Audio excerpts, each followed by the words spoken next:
नमस्कार, मैं हूं अवनींद्र आशुतोष। बहुत बहुत स्वागत है आपका पूर्वांचल एक्सप्रेस में। जब हम गांव को मिस करते हैं तो याद करते हैं, फ़ोन करते हैं, चिट्ठी लिखते हैं। चिट्ठी तो बहुत कम लोग लिखते हैं, लेकिन फ़ोन करते हैं। लेकिन जब टीवी पर देखने का मौका नहीं मिलता है तो तकलीफ़ हो जाती है। उसी तकलीफ़ को दूर करने के लिए हर रोज़ की तरह आज भी हम आपके लिए लाए हैं पूर्वांचल एक्सप्रेस।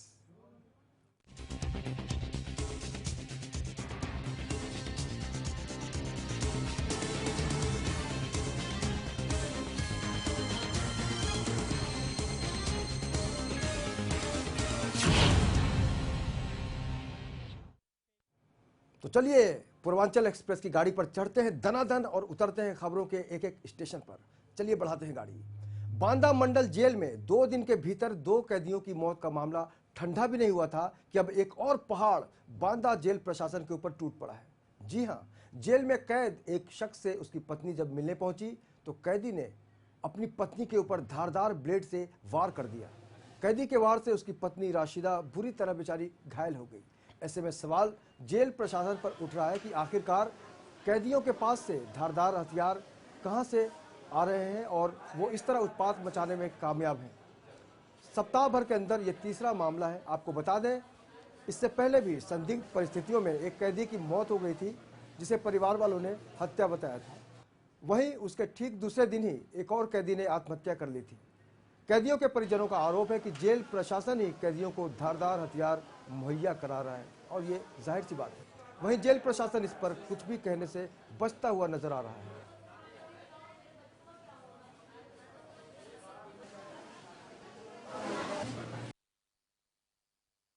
हो रहा है। अच्छा, घंटे बाद पूरा 1 घंटा हम दोनों मियाँ बीबी के खून बहता रहा। उसके तो नल जैसा खून बहता। हम भी बेहोश हो गए। जब गिरने लगे, चिल्लाने लगे, जब वो मेरा आदमी चिपक के रोने लगा कि मेरी औरत को तो बचाओ, पेट से मेरी औरत को तो बचाओ। तो जब जेलर से हमने कहा तो फिर वो कहता बैठो बैठो बैठो। और हम दोनों मियाँ बीबी ऐसे ही चिपके रहा। उसके भी ना कोई पट्टी बंधी थी ना कोई साफी। हमने बेहोशी हालत में उसकी साफी उतार के उसी के गर्दन पे बांधी। और बांधने के बाद उसकी गर्दन से फिर भी खून चूर रहा था। फिर भी जेलर ने ये नहीं कहा कि हटो या कोई डॉक्टर को, अंदर के डॉक्टर को बुला के उसने ना पट्टी बंधवाई ना कुछ। 1 घंटे बाद एम्बुलेंस आई, जब उसने बैठा के यहाँ भेजा है। और उस एम्बुलेंस में सिर्फ एक डॉक्टर बैठा था और हम मियाँ भी बैठे थे।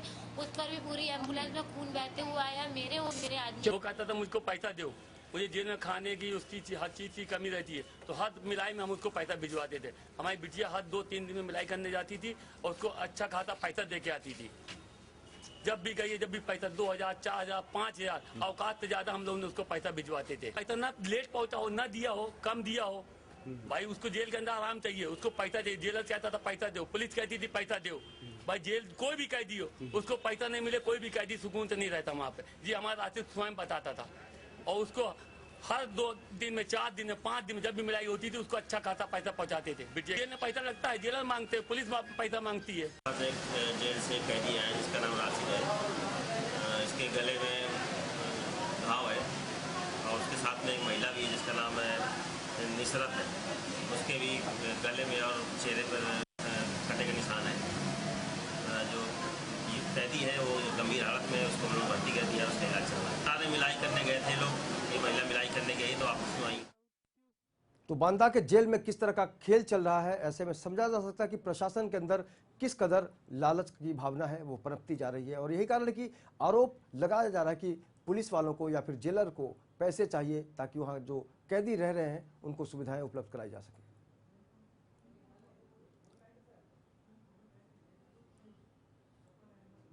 और बांदा में जो भी स्थिति सामने आ रही है जेल के अंदर से, उस बारे में ताज़ा जानकारी के लिए हम जुड़ेंगे अपने संवाददाता जफर अहमद के साथ। जफर, ये पूरा मामला क्या है और जिस तरह से आरोप लगाया जा रहा है जेल प्रशासन पर, ये बहुत गंभीर लग रहा है, क्या कहेंगे आप?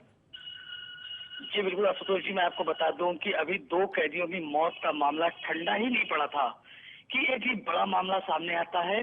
जेल में के अंदर एक सवालिया निशान उठता है कि जेल के अंदर इतनी सख्त पैरा होने के बाद, 3-3 पैरों से गुजरने के बाद जी आखिर धारदार हथियार, ब्लेड जैसी चीजें वहां अंदर कैसे पहुंच जाती हैं? जी जेल प्रशासन से सवालिया निशान उठ रहे हैं। लेकिन अगर हम प्रशासन और की, हाँ जी बोलिए जफर, जी बोलिए। जिस तरह से जेल के अंदर लोग जो मिलने जाते हैं, हालांकि 3 जगह तलाशी होती है, इसके बाद जेल के अंदर इस तरह की संदिग्ध चीजें पहुंच रही हैं। हालांकि बांदा मंडल जेल की बात करें, यहाँ तमाम प्रदेश के खूंखार कैदी भी बंद है, ऐसे में उनकी सुरक्षा पे सेंध लगता नजर आ रहा है। ऐसे में कोई भी घटना, एक बड़ी घटना का अंजाम जेल में आसानी से दिया जा सकता है और जेल प्रशासन इस पे चुप्पी साधे है। बिल्कुल, लेकिन जफर अहमद साहब ये बताइए कि जिस तरह से आरोप लगाए जा रहे हैं कि पैसे मांगते हैं जेलर साहब और वाकई जो अंदर के जो पुलिस वाले हैं, ताकि उनके जो कैदी हैं उनको सुकून दिया जा सके, सुविधाएं दी जा सके, इसमें कितनी सच्चाई है? जी बिल्कुल, इसके पहले भी 2 हादसे होते हैं, उसमें भी लोगों ने यही आरोप लगाया कि जेल में लगातार उनसे पैसे की डिमांड की जा रही थी, लगातार उनको हर महीने पैसा पहुंचाया जाता था। लेकिन जब जेल प्रशासन से हमने बात की, उन सब सारे उन्होंने खंडन कर दिया। लेकिन एक बार फिर यही आरोप एक महिला लगाती है, जहां जेल के अंदर अपने पति से मिलने जाती है। आखिर जेल में वो अपने पति को पैसा पहुंचा रही थी, पैसा दे रही थी, उसके बावजूद भी जब जेल प्रशासन के सामने मीडिया कर्मी बात करने की कोशिश करते हैं तो साफ तौर से एक सीधा तौर पे कह दिया जाता है जांच की जा रही है। हर बार जांच कह के यानी चोर की दाढ़ी में तिनका साफ साफ महसूस किया जा सकता है। बिल्कुल, इस तमाम जानकारी के लिए जफर अहमद साहब आपका बहुत बहुत शुक्रिया। तो बांदा के जेल में जिस तरह से रिश्वत का खेल चल रहा है और जिस तरह से धारदार ब्लेड सामने आया है, ऐसे में समझा जा सकता है कि यहाँ पर ना तो कानून का खौफ है, ना ही सुरक्षा की कोई व्यवस्था।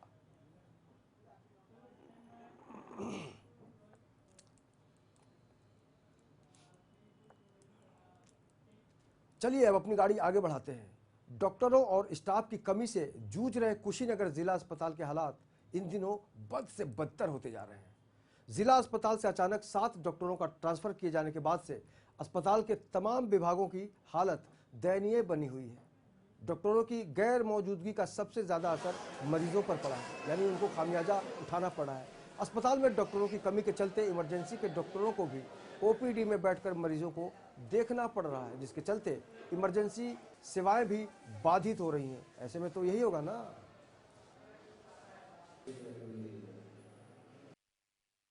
मरीज को सर में चोट लगी है, सीटी स्कैन की मशीन यहाँ उपलब्ध है, लेकिन यहाँ कोई उसका वो एथराइज कर्मचारी ऑपरेटर नहीं है। इसके लिए हमको इस मरीज को गोरखपुर लेके जाना पड़ रहा है।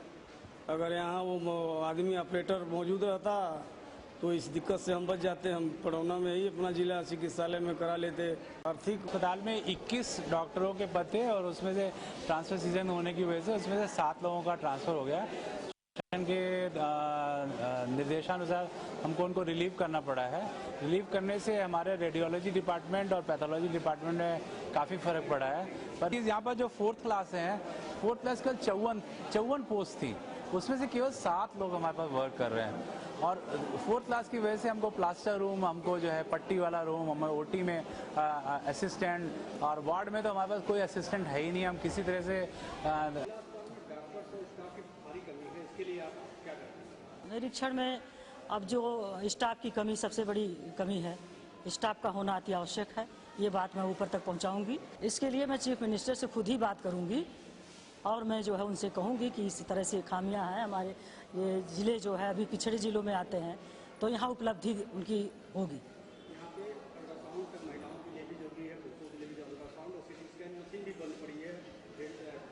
मैं सारी चीज़ों से अवगत कराऊंगी, प्रशासन को मैं सारी चीज़ों से अवगत कराऊंगी और कोशिश करूंगी ये सारी चीज़ें। जब डॉक्टर के ट्रांसफर हो जाए तो ऐसा ही हाल हो नू, पेशेंट के जो हाल होला, मरीज के जो हाल होला, बेहाल होला। चलिए आगे बढ़ब।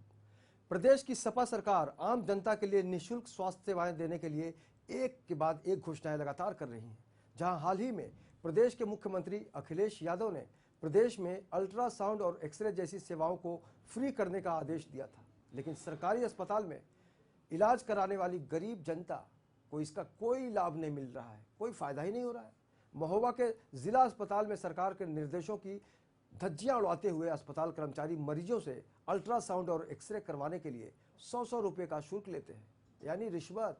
मरीजों का आरोप है कि जब सरकार ने यह सुविधा मुफ्त कर दी है तो ऐसे में कैसे अस्पताल कर्मचारी इस सेवा के लिए उनसे शुल्क वसूल कर सकते हैं। लेकिन कहते हैं ना, जब आदत लग जाती है नोट लेने की तो कहाँ कानून दिखता है, कहाँ बाकी कुछ दिखता है। पथरी का इलाज कराने के लिए आया था सुबह 10 बजे, लेकिन कोई डॉक्टर भी नहीं था। क्या लिखा डॉक्टर ने कहा अल्ट्रासाउंड करा लाइए। कितना रुपया लगता है अल्ट्रासाउंड कराने? 100 रुपये। 100 रुपये जमा हो गया आपका? जमा ले रहे हैं, वो तो खुलेआम ले रहे हैं। और मैं अपने छोटे से भाई बच्चे को लेके आया था, तो यहाँ पे 10 बजे से करीब डॉक्टर आते हैं, लेकिन मैं यहाँ पे 8 बजे ही आ गया। 8 बजे से इंतजार कर रहा हूँ, डॉक्टर साहब 11 बजे आए हैं। अल्ट्रासाउंड का जो है 100 रुपये है। अभी कोई जियो शासनादेश नहीं आया। बाकी रेडियोलाइज बैठे हैं, आप रेडियोलाइज से पूछें। जैसे 100 रुपये हो रहा है ना, ज़्यादा तो नहीं हो रहा? बस 100 रुपये।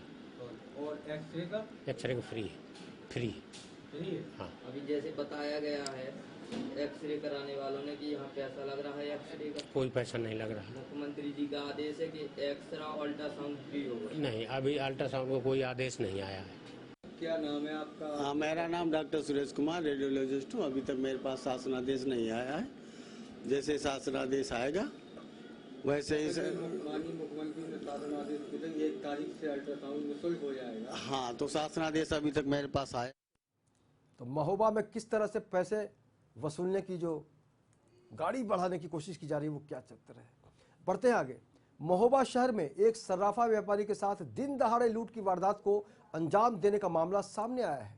नगर में GGI स्कूल के पास बनी जवाहर ज्वेलर्स के दुकान मालिक जितेंद्र सोनी जब सुबह के समय अपनी दुकान खोल ही रहे थे, तभी 2 बाइक सवार लुटेरों ने आभूषण से भरी बैग लेकर भाग गए।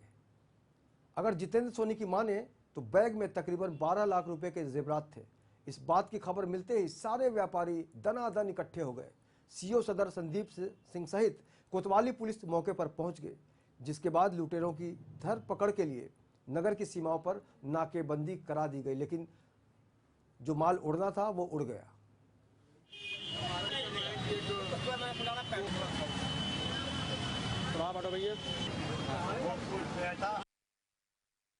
ले गया, अगल बगल वाले उधार गाड़ी काले रंग की थी, पल्सर, और 2 लोग थे। मैं एक ताला खोला मैंने अपनी दुकान का, दूसरे ताले में फेविक्विक डली हुई थी, तो उसको मैं आगे लगाने के लिए पेट्रोल सामने लेने के लिए गया। उस बीच में ये घटना हुई। करीब 8 किलो के आसपास चांदी थी और 250 ग्राम के आसपास सोना, बना हुआ माल, करीब 9-10 लाख के बीच में। जवाहर ज्वेलर्स के नाम से इनकी दुकान है। आज करीब 12 बजे ये इनका कहना है कि एक झोला जिसमें कि 8 किलो चांदी तथा 250 ग्राम सोने के बने हुए ज्वेलरी ये आज एक बैग में रख के दुकान पे पहुंचे और ये ताला खोल रहे थे दुकान का, तो इनके पीछे से रखा हुआ बैग कोई लेके भाग गया। ये इनकी कहते हैं शिकायत है। मौके पे आए हैं, मौका मुआयना किया जा रहा है और संबंधित अज्ञात के विरुद्ध तत्काल अभियोग पंजीकृत करने का आदेश कर दिया गया। तो देखिए कैसन व्यवस्था है यूपी में, कहाँ कानून है, कहाँ प्रशासन है। क्योंकि दिन दहाड़े अगर इस तरह की घटना आती है तो सवाल तो उठेगा ना भैया। चलिए आगे बढ़ते हैं। महोबा जनपद की तहसील चरखानी में मुआवजे का चेक नहीं मिलने और लेखपाल द्वारा रिश्वत मांगे जाने से परेशान एक किसान ने इस बात की शिकायत SDM साहब से कर दी, लेकिन SDM से शिकायत करना उल्टा किसान को ही भारी पड़ गया। SDM ने सिर्फ किसान को ना बुरा कहा, बल्कि SDM ननकू ने किसान को पुलिस के हवाले भी कर दिया। मीडिया के दखल देने के बाद SDM ने किसान को पुलिस हिरासत से बाहर तो निकाला, और जब मीडिया कर्मियों ने SDM ननकू से इस बारे में बात करनी चाहिए, जो कि अमूमन होता है, तो नखरे दिखाते हुए SDM ने कैमरा पर कुछ भी कहने से साफ साफ इनकार कर दिया। दिन में आए थे। किस लिए आए थे? SDM की लाने आए थे, बच्चे की लाने आए थे। सुबह बनवाई दरखास्तें, 3 दरखास्तें लगाई। SDM के पास पहुँचे, सुबह बोले अच्छा तुम जितनी बिलात आदमी लगा के आ गया, तो हमारे ऊपर भी नाराज हो गया, हमको बैठा लिया है। लेखपाल का मांग रहा था तुमसे? 1000 रुपया मांग रहा था लेखपाल। तो हमने बताया, तो बेकार लेखपाल ऐसे है ही नहीं है, ले नहीं सकता, बहुत सुधरी है ये तो उसने पैसे नहीं ले। तुम्हें कहाँ भेज दिया? हमने थाने भेज दिया। फिर कैसे छूटे तुम? पत्रकारों के वजह से छूटे हम। दरअसल ये जो किसानों को चेक मिलनी थी, ये चेक नहीं मिली है, और सभी मेरे गांव के किसान जो हैं वो चेक के लिए आए थे। करीब 150 की संख्या में थे लोग। तो ये प्रागी जो हैं अंदर गए एप्लीकेशन लेके, और इन्होंने अपना पूरा मामला बताया कि मुझसे जो है लेखपाल ने 1000 रुपया मांगा है, तो एसडीएम साहब इनके ऊपर खफा हो गए और इन्हें बिठा लिया गया। 1 घंटे करीब अपने कक्ष में बिठाया और उसके बाद जो है एसडीएम साहब ने को जो है कोतवाली चरखारी में भेज दिया गया, जहां 2 घंटे तक ये जो है पुलिस की गिरफ्त में रहे और उसके बाद इनको छोड़ा गया है। कैसे छूटे ये? मीडिया के आने पे मीडिया ने इस पे मतलब फोकस किया, इसलिए इनको छोड़ा गया। क्या अपना न्याय मांगने पर ही एसडीएम साहब इनको जो है और कोई कारण ही नहीं है, किसान आदमी है, एकदम सीधा साधा व्यक्ति है, आप खुद देख लीजिए। गुढ़ा का एक परागी नाम का आदमी आया था 100-150 आदमियों के साथ और उसने दरखास्त दिया कि अभी उसके राहत का पैसा नहीं मिला। उसको मैं बैठाया और कहा कि 2 बजे मैं तहसील दिवस उठ करके तुम्हारा सब देख करके बताऊंगा। 2 बजे तक बैठा था, उसने देखा और इसके बाद यहाँ से चला गया। अब जब किसान के साथ ऐसा होगा तो खेती कैसे करेगा, कैसे फसल उगाएगा? लेकिन उत्तर प्रदेश में ऐसा ही हो रहा है। चलिए गोरखपुर चलते हैं। गोरखपुर में चर्चित अधिवक्ता विजय कुमार श्रीवास्तव हत्याकांड मामले में आखिरकार पुलिस को कामयाबी मिल ही गई, यानी सक्सेस। हत्या करने वाले शूटर को पुलिस ने मीडिया के सामने पेश किया, जहां पुलिस अधिकारियों ने बताया कि इस मामले में पहले से गिरफ्तार चंदू साहनी ने फजल को अधिवक्ता विजय कुमार श्रीवास्तव को मारने की सुपारी दे रखी थी। वहीं फजल के गिरफ्तार हो जाने से कई भू माफियाओं के नाम सामने आए हैं, यानी बहुत बड़का रैकेटबा।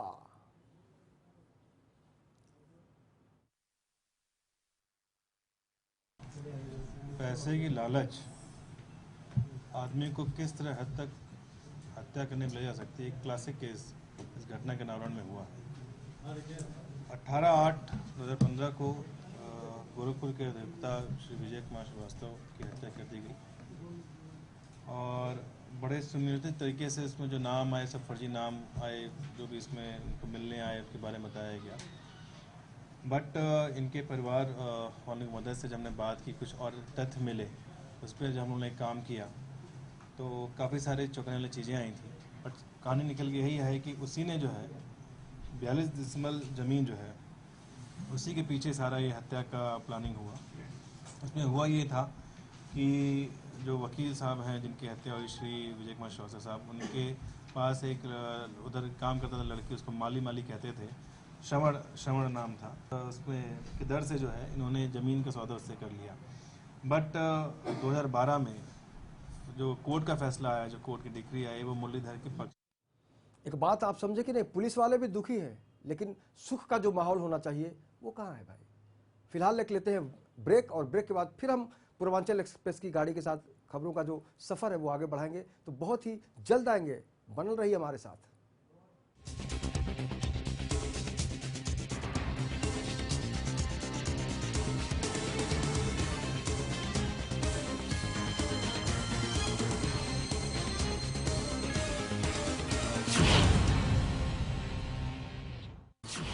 खबरों की परख।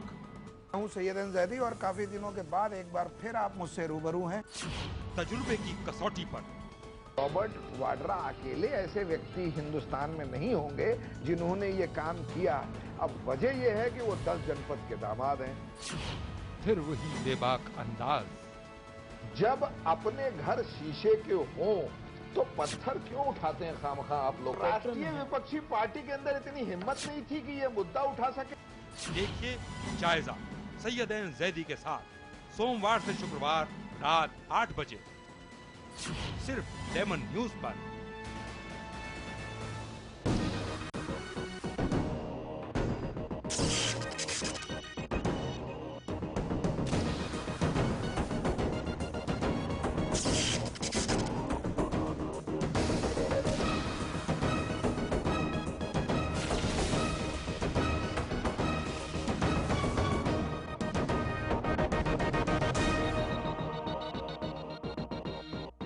लेमन टीवी अब इसलिए हिट हो जाएगा पूरे महाराष्ट्र में और पूरे देश में क्योंकि वो पूर्वियों की आवाज बनने जा रहा है, पूर्वियों की भाषा को तवज्जो देने जा रहा है।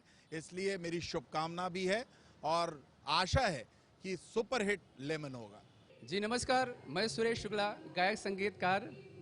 पूर्वांचल एक्सप्रेस के समस्त दर्शकों को बहुत बहुत बधाई देता हूं। उत्तर प्रदेश, बिहार, तमाम अपने गांव जवार की न्यूज़ देखें, खुश रहें। धन्यवाद। मैं हूं निर्माता, निर्देशक और संगीतकार राजकुमार पांडे और आप सब देख रहे हैं पूर्वांचल एक्सप्रेस। और मैं बहुत सारी शुभकामना देता हूं कि चैनल उस तरह चले, प्रोग्राम उस तरह चले जिस तरह से गंगा जमुना का धारा चलता रहता है, निरंतर बहता रहता है, उसी तरह ये जो एक्सप्रेस है ये अपने आप में एक रफ्तार में चलता रहे। धन्यवाद। नमस्कार, मैं हूं उदित नारायण। लेमन चैनल पे पूर्वांचल एक्सप्रेस के लिए मेरी हार्दिक बधाइयां, शुभकामनाएं। हाय, मैं look like Sachin Tendulkar 11 news पर पूर्वांचल एक्सप्रेस को मैं शुभकामनाएं देता हूं। लेमन चैनल की तरफ से पूर्वांचल एक्सप्रेस नाम का जो कार्यक्रम पूर्वांचल के लोगों के लिए शुरू किया गया है, मैं पूर्वांचल के लोगों की तरफ से और अपनी तरफ से पूर्वांचल एक्सप्रेस के सभी लोगों को, पूरी टीम को ढेर सारी शुभकामनाएं देता हूं।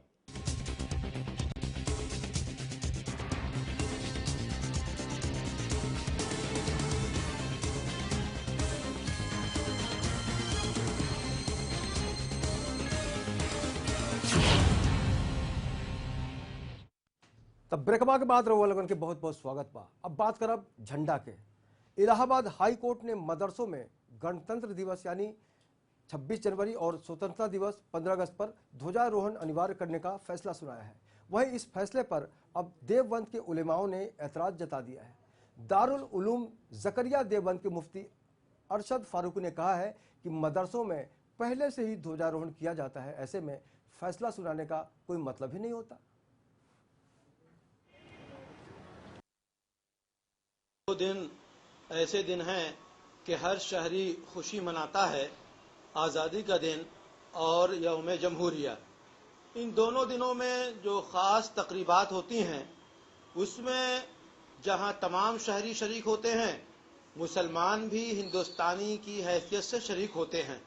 अब ये एक लंबे अरसे के बाद इलाहाबाद हाई कोर्ट का ये फैसला या आर्डर कि तमाम लोगों के लिए ज़रूरी है या मदारिस के लिए ज़रूरी है, तो एक सवालिया निशान ज़रूर पैदा होता है कि इस फैसले की अचानक ज़रूरत क्या पेश आई।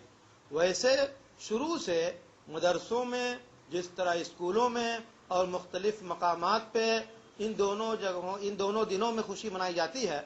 ऑर्डर जो आया है मदारिस के बारे में कि मदारिस 15 अगस्त और 26 जनवरी को तिरंगा फहराएं, तो ये कोई नई चीज़ नहीं है।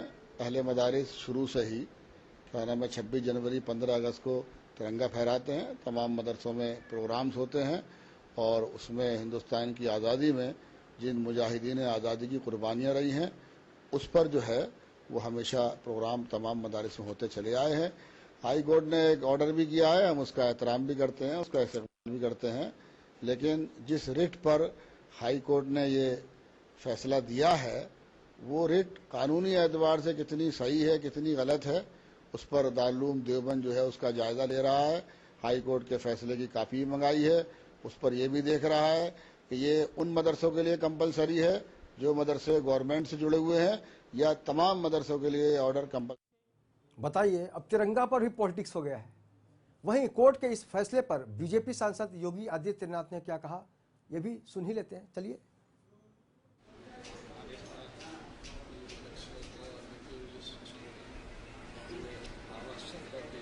देखिए, माननीय उच्च न्यायालय का ये फैसला स्वागत योग्य है। यह अत्यंत दुर्भाग्यपूर्ण है कि भारत के अंदर रहने वाले कुछ संस्थान आज भी भारत के आन मान और शान के प्रतीक भारत के तिरंगे को राष्ट्रीय सम्मान जो दिया जाना चाहिए नहीं देते हैं। बहुत सारे ऐसे मदरसे हैं जहां पर राष्ट्रीय ध्वज नहीं फहराया जाता है। बहुत सारे इंग्लिश मीडियम के एक वर्ग विशेष से जुड़े हुए विद्यालय हैं जहां पर राष्ट्रगान और राष्ट्रीय ध्वज फहराने में उन लोगों को संकोच होता है। मुझे लगता है कि भारत की धरती पर रहने वाला कोई भी संस्थान हो, उन संस्थानों के लिए यह बाध्यकारी होना चाहिए जो राष्ट्रगान अनिवार्य करें, राष्ट्रीय ध्वज और भारत के प्रतीकों का सम्मान करें। राष्ट्र के प्रतीकों का अपमान ये राष्ट्र का अपमान है और इसे किसी भी स्थिति में स्वीकार नहीं किया जाना चाहिए। उच्च न्यायालय ने एक विशेष याचिका पर इस प्रकार का आदेश दिया है, स्वागत योग्य है। अब देखना है प्रदेश सरकार के नौकरशाह इस पर क्या कदम उठाते हैं, क्योंकि उनको इस बारे में समीक्षा करने, इस पर आवश्यक कार्रवाई करने का निर्देश दिया गया है। हम न्यायालय के इस फैसले का तिरंगा लहरता था, लहरता है और लहरता रहेगा। हम भी चाहेंगे कि वाकई तिरंगा लहरे। चलिए आगे बढ़ते हैं। रामपुर के सिविल लाइंस थाना क्षेत्र स्थित प्रसिद्ध शराब की फैक्ट्री रेडिको खैतान लिमिटेड में टैंक की सफाई करते समय 7 मजदूर टैंक में डूब गए, जिसके बाद स्थानीय लोगों की मदद से टैंक में डूबे मजदूरों को बाहर निकाला गया। मजदूरों को मुरादाबाद जनपद के साईं अस्पताल में इलाज के लिए लाया तो गया, जहां 4 मजदूर निर्मल, पप्पू, सुंदर और नासिर को डॉक्टरों ने मृत घोषित कर दिया। 7 पेशेंट हैं यहाँ, 4 तो प्रोटेक्ट हैं, 3 हैं, 3 अभी ठीक है, मतलब पहले से बेहतर हुए हैं। एक का दिल जा चुका था, उसको एडवांस लाइफ सपोर्ट की वजह से हमने एक बार सर्वाइव कर लिया है। आवास विकास परिषद मुरादाबाद के संपत्ति विभाग के वरिष्ठ सहायक राजेंद्र सिंह चौहान को भ्रष्टाचार निवारण संगठन की टीम ने 15,000 रुपए की रिश्वत लेते हुए रंगे हाथ गिरफ्तार किया है। लिपिक ने आवास आवंटन में एक मुश्त समाधान योजना में आवेदन शामिल करने के लिए एक सीमेंट कारोबारी से रिश्वत की मांग की थी। शिकायत मिलने पर भ्रष्टाचार निवारण संगठन की टीम आवास विकास परिषद के कार्यालय पहुंची और आरोपी लिपिक को रंगे हाथ रिश्वत लेते हुए गिरफ्तार कर लिया। वहीं आरोपी लिपिक राजेंद्र सिंह चौहान खुद को बेकसूर बता रहा है।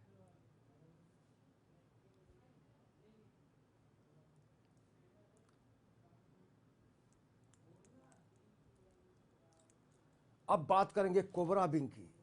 कोबरा मुरादाबाद में पुलिस की कोबरा विंग पर अवैध वसूली का आरोप लगाते हुए मुरादाबाद के सभी ऑटो चालक हड़ताल पर चले गए हैं। दरअसल पुलिस विभाग ने एक स्पेशल कोबरा विंग की टीम को शहर के यातायात व्यवस्था सुधारने के लिए कुछ दिन पहले ही तैनात कर दिया गया था, लेकिन यातायात व्यवस्था ठीक करने की बजाय कोबरा विंग ने अपने जेबों की व्यवस्था ठीक करनी शुरू कर दिया, जिससे परेशान होकर मुरादाबाद के सभी ऑटो रिक्शा वाले हड़ताल पर चले गए।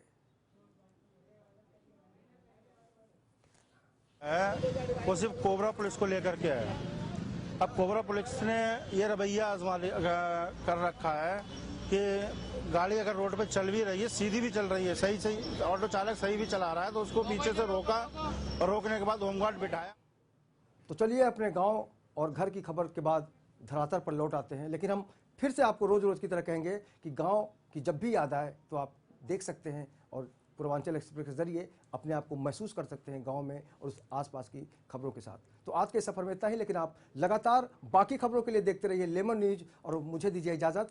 जय श्री राम।